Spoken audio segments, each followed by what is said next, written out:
হুগলির সুগন্ধে এবার হতে চলেছে নতুন ইলেকট্রিক চারচাকা গাড়ি তৈরির কারখানা। শনিবার সুগন্ধে একথা ঘোষণা করলেন তৃণমূলের রাজ্যসভার প্রাক্তন সাংসদ কুণাল ঘোষ। সুগন্ধার সাইনাসুর কোম্পানি শীঘ্রই ওই ইলেকট্রিক চারচাকা গাড়ির উৎপাদন শুরু করবে।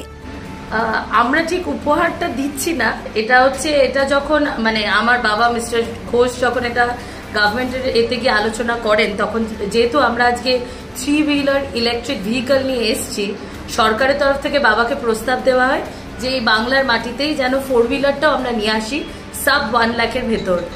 তো সেটাই এখন অ্যানাউন্স হলো আজকে। সেই চ্যালেঞ্জটা আমাদের ইনোভেশন টিম নিল। সাইনোজিয়ার তো তার ইনোভেশনের জন্যই পরিচিত, এবং আমাদের R&D টিম তার উপর কাজ শুরু করেছে।